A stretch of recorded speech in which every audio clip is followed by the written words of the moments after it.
Hello everyone, my name is Rituro, but you can just call me Mr. Unemployable. Well, the regular season is over, and by a comfortable margin of 16 points, Linfield are your 2018 Northern Irish Premier League champions. They do the double with a trophy and a league title, so not a bad day for them at all. We finished second, 5 points clear of Ballymena, which, considering how much I struggled last season, that's pretty darn good. Even managed to keep the yellow card count down to a somewhat respectable number. Very happy about that. Some more important stuff, though, is that we also qualified for Europa League handily. We are guaranteed to go to Europa League, and as such, we had to pay out roughly $36,000 in bonuses. Thankfully, we got roughly $90,000 for finishing second in the league, so that at least, got paid off, and we'll get more for appearance money for making it to Europa League, so that will be fine. Very excited to get another nice little payday, hopefully pull us out of the red once and for all. Over at Portadown, you may remember, had their manager fired for having finished 7th, which is a pity because on points they would have actually finished 5th. Their new head coach is Roy Carroll. Roy Carroll, a very, very nice career here. Started as a player in a wonderful place called 5 Mile Town. As you'd expect, played for Ballinamallard, Hull, Wigan, Manu, West Ham, Rangers, Derby, Odense, OFI, Olympiacos, and Notts County before retiring and now becoming the head coach of Portadown FC. A venerable career, that is for sure. I believe he has 36 caps. Yes, he did. 36 caps for the Northern Irish team. No goals, but I believe he was a defender, so that's just fine there. So Portadown should be happy with that pickup. Goodness knows his coaching stats are pretty good. His judging ability is fairly low, but that's what you have assistants for, right? My apologies. Because he was a goalkeeper, not a defender. He was a goalkeeper. There we go. I sure hope he was anyway. Be nice that I actually know what I'm talking about. Yeah, 0 goals, 0 assists. So I'm safe to say he was a goalkeeper. I think we can safely say that. Elsewhere, as I mentioned, Linfield got the title and the double out of that. Of course, they already won a trophy earlier in the season. I also picked up a nice little offer here from the club to renew my contract. Now, I turned them down initially. I want to see if I can, parlay that into a bigger payday, maybe a move up in the world, but we'll see. That'll all hinge on today's featured match against Cliftonville FC. It's a rematch of the 2017 IFA Challenge Cup final. Oh boy. And we actually just faced them in a 0-0 draw in which I fielded a very deliberately weakened squad. Also gave Elliot Morris his send-off as he is retiring this season, so he got a nice home match in front of the crowd, subbed off in the 85th minute to raucous applause. Great for him. However, there's even better news than getting your own private send-off. Curtis Allen, if you can believe it, was voted Northern Irish Player of the Year. Not League Player of the Year. Player of the Year for all of Northern Ireland. A fantastic award. Player of the Year. Great honor for him, considering 23 goals and 15 assists and 35 appearances with 7.30 average. I mean, that's MVP caliber right there. He had a fantastic season. Very happy to see him recognized. You know who's not having a fantastic season, though? My defensive core. McAlorum, injured. Tolland, injured. Kane, injured. Mullen, injured and suspended. Addis, injured, but he's on painkillers just so he can get through this match. Now, it is only a wrist sprain, so it's not that bad. He should be fine to take a hit of painkillers. But I rarely, if ever, go with painkillers, but I need Addis because Tolland and Kane both tore their hamstrings. They've been on the shelf for a while. So Addis is him and McCown are my only options at left back, and I'm not going into a cup final with McCown at left back with no backup to him. That's just not happening. Again, no Mullen, no McAlorum, which means McGuigan drafts in as my D-mid for this match. Kluka sits in his midfield role, and Declan Cadell is called back up to bench duty. So there you go. Some other neat little things to show off here in the matches that have happened since our last episode. If you can believe it, we actually managed to draw Sligo Rovers over 2 legs. 3-3 was the final. Unfortunately, we lost on away goals.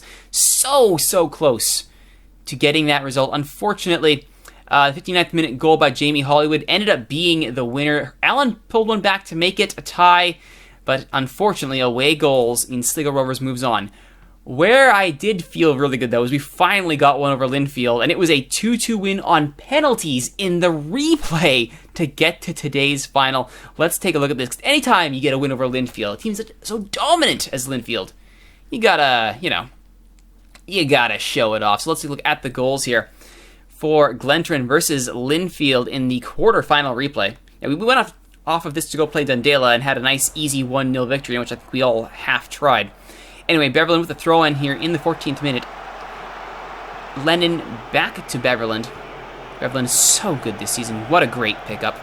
Lennon with the cross deflects off of 2 defenders, the last one being Hoffey, and it's an own goal for 1-0 at the Oval. They are loving it. It was in green kits. However, second half, Hoffey would make good off a scrambly corner. The ball falls to him. He's the first guy there. Johnny on the spot, or is that Mark on the spot, to make it 1-1. Following that, though, not 10 minutes later, Hughes to Yule to Bell. Great possession here on the right-hand side. We actually managed to outpossess Linfield, 51-49 over the course of the game. 19-3 were the shots when all was said and done. Only 3 of ours were on target. Thank goodness 2 of them went in. Or 1 of them went in, technically, because the own goal was definitely not a shot by us. I think they actually might have counted that as blocked now that I think about it. Anyway, great possession here by the boys. Lennon gets clear, puts a little cross in the air. Hughes heads it back across the face of goal. And Lennon knocks it in off Johnny Tuffy for the 2-1 goal.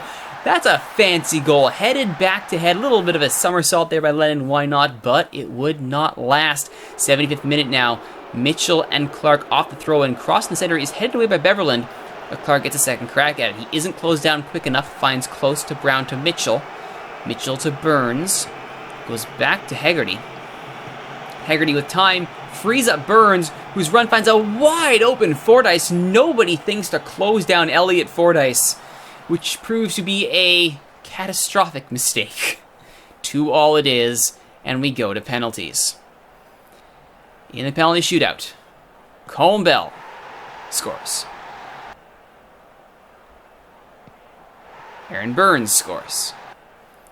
Daniel Hughes. Saved! Clark. Saved! McCraner matching his mark. Lennon scores, making it 2-1. Mitchell scores 2-2. Lee Tolland just underneath Tuffy. He got lucky there. Fordyce. It's underneath. Oh, and it's 3-3. Gareth Mullen, the youngster, gets Tuffy going the wrong way. And then finally, the final shot by Close is saved by Jamie McCraner. 2 saves in the penalty shootout to stone his own team. His old team, I should say. It's bedlam at the Oval, as the other half of the Big Two derby lie defeated in the Irish Cup. From there, it was honestly just a lot of mediocrity, a hat trick notwithstanding for Curtis Allen against Crusaders, that actually being the match that guaranteed we would finish top 3 and cause the payout to enter Europa League. The Glenavon match, actually, right before that, I ended up coaching my own 100th match in charge of the Glen. So hey, I survived more than 100 matches. How about that? But most importantly, we come to today's match. Now, as you notice there in the squad setup, morale's taken a bit of a hit. So before we go into this match, I want to make sure we have a team meeting. I want to say we can do better. We can push on. That's exactly the sort of reaction I want. Look at them. Oh, yes. Get that morale up. And here we go. Glentoran and Cliftonville, today's featured match. Oh, boy. Oh, boy, oh, boy, oh, boy. No team news to speak of. Cliftonville. Oh, so many injuries. Oh, there we go. Lavery and Arthur are out, both with sprained ankles. We are at Windsor Park. Nearly got complete sellout. More than 11,000 tickets sold. Oh, they're gonna have a great viewing party, I hope. They're gonna love what they see here. So many injuries. Alrighty. Here we go, boys. Hoping to cap our fine runs by lifting the cup. It's true. I believe he can. I gotta believe he can at this point. He is on a bit of a slump, but now would be a fine time to bust that slump.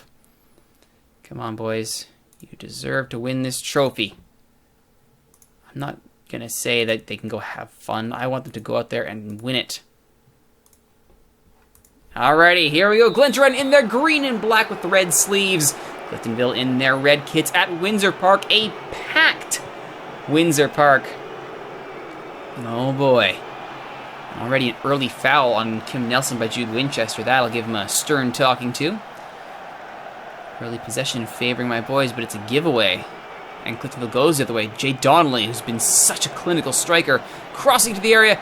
Gormley actually beats 2 defenders to that ball. Shoddy marking. Thankfully, Jamie McCraner was there with the save. Oof, not what you want to see as you wind out in the season. I mean, I'd love to see another cup victory. Back-to-back cups. A cup defense going into Europa League competition next year. Oh, that'd be fantastic. But first things first, we got to clear away this set piece. And it goes off the bar, actually, and Yule has to get there and scramble it to midfield. Ooh, too close for comfort. See, we have 70% of the possession and 0 of the chances, which I do not care for at all. Allen looks for Hughes and finds him. Now we're seeing something. Ooh, look at all the banners here. Glentoran supporters out in full force. Yule, McQuegan, Bell, Nelson. Can they give the traveling Glen support a goal? Nelson to Klukas. Addis. Back to McGuigan. Bell. Klukas. Allen. Oh, right at Devlin. Looked like he might have caught the keeper off guard for a second there, but it was not to be. Need perhaps a little more oomph on that shot. Only 15 minutes in, and we see our first yellow card to Richard Gowdy.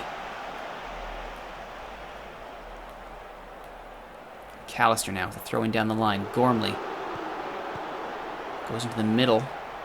Finds Curran. Curran could get a good cross in here. He has targets in the box. That's where it goes. Gormley rises and gets it across the post. 1-0 Cliftonville. Joe Gormley. Come on, guys. I could see that coming a mile away. How did you not see it? Curran does well here and isn't tackled by Addis. Gormley beating... Who did he beat that header? Yule. Oh, Yule. Yule. Proving that possession is a meaningless stat in the modern game. I have all of it. Yet I'm down 2-0. Chris Curran, the right back. Or perhaps right midfielder. Makes it 2-0 before the half-hour mark. This is a disaster. An absolute disaster.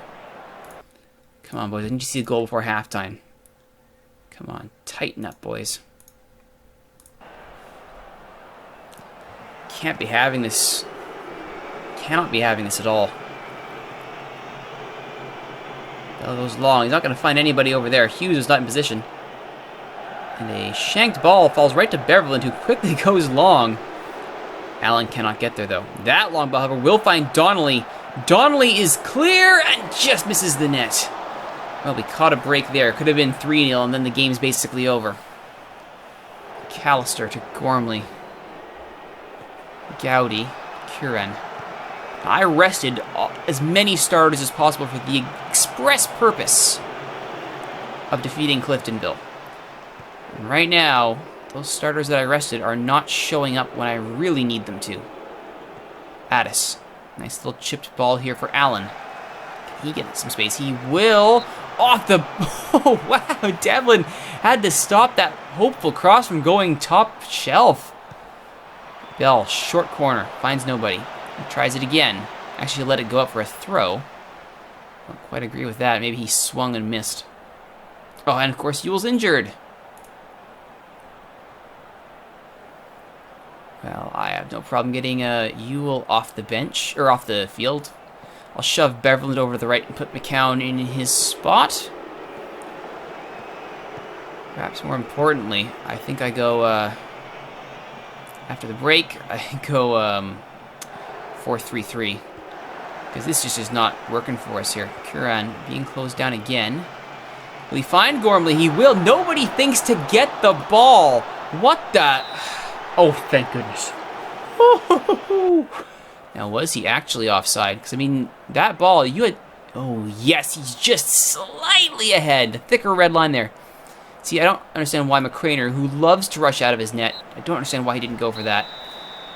Yeah, this is not happening, guys. Beverland will push out to the right. McCown goes into the middle. And boys, much better showing, please.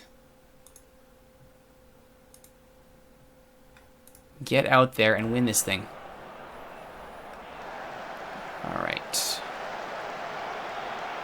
And Addis gets himself a yellow. Not good. All right. And yeah, I thought that's what we were doing. Ugh. All right. McGuigan, you have just not been performing up to snuff, so you are coming off, sir. Bell for McGuigan. Then we'll just juggle this around. All right, good. And then Lennon. Need you here, buddy. Our strikers are anemic right now, and I cannot have that. Instructions, go route 1. Stay on feet. Go get him. Good. Lennon's at least psyched up. McGuigan. Corner from Colin Bell. It's short birdie! Saved by Devlin. Oh. That was a real chance. We'll see if switching to the 4-3-3 sparks the lads at all. Allen to Lennon. Shot is deflected, so at least we're getting chances. We now finally are out shooting Cliftonville 6-5. Oh, I don't know what else I do here.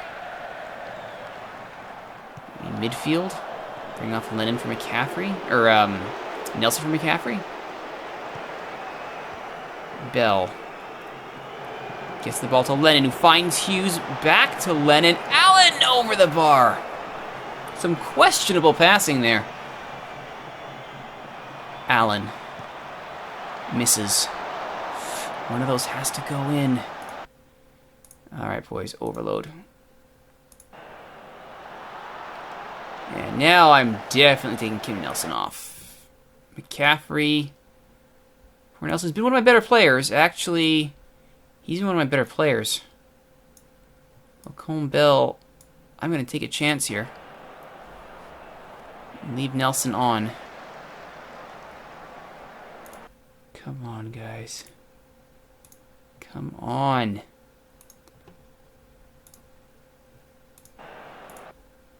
Right. Cliftonville, a double substitution.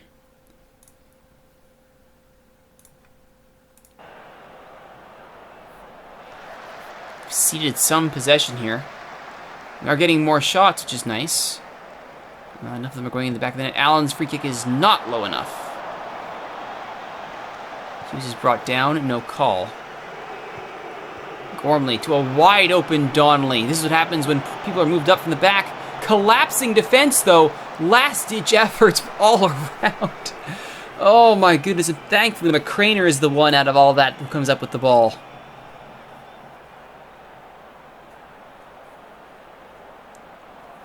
Yes, I'm aware of that. Oh, we need a miracle now. I need 2 rapid goals. And we're just not seeing it. Ugh, depressing. After all that work.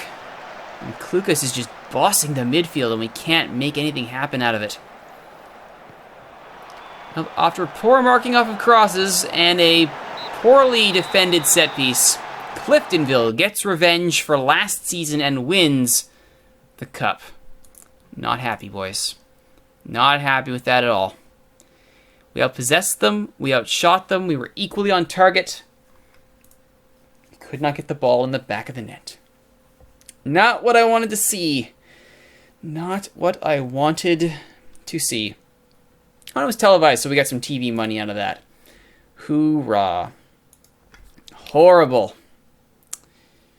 Well, our cup defense is unfortunate, and it is indeed. Adam's out for 2 weeks with a sprained wrist. Ewell's out with a bruised rib. Whoop-de-freaking-do.